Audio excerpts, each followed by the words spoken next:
ملکیت کے لیے بیج ہم نے بنوایا ہے جو آپ کے یہاں پر لگا کے آپ گھوم پھر سکتے ہیں اور پولیس کو بھی دکھا سکتے ہیں، اور اس کی بیس پہ آپ کو یہ سرٹیفکیٹ ہم دے رہے ہیں کہ آپ کمیونٹی پولیسنگ کا حصہ ہیں، آپ ہمارے فرینڈز ہیں، آپ کا کوئی ایشو ہے، سوسائٹی کا ایشو ہے، آپ کے ادارے کا ایشو ہے، آپ کے ہمسائے کا ایشو ہے، وہ آپ ہمیں فوراً بتائیں، اور معاشرے کی بہتری کے لیے، معاشرے کی تعمیر کے لیے جو کردار پولیس ادا کر رہی ہے اس میں آپ بھی حصہ دار بنیں۔ پولیس اور عوام کے درمیان جو ایک گیپ ہے اس کو برج کرنے کا ایک جو ہے وہ ایک صحیح ہے، ایک کوشش ہے۔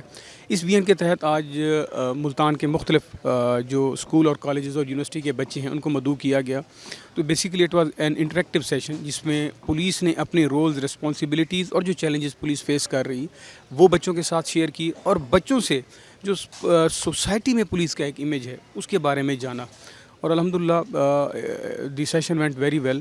This was really a nice step because we were thinking very bad about our police, and they are doing very well for all of us. So I think that this was a really nice step for all of us. Police is your friend at equal level, equal status.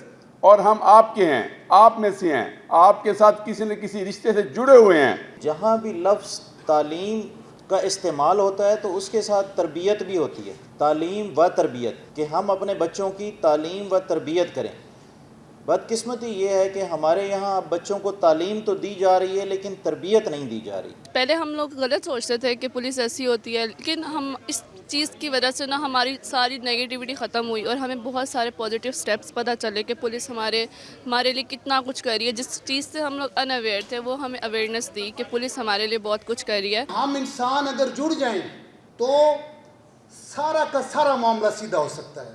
ہمیں ایک unity چاہیے، ہم آہنگی چاہیے، جس کی بنیاد پر ہم اس معاشرے میں امر بالمعروف و نہی عن المنکر کے باقاعدہ پیروکار اور نمونہ بن کر اس معاشرے کو سدھار سکتے ہیں۔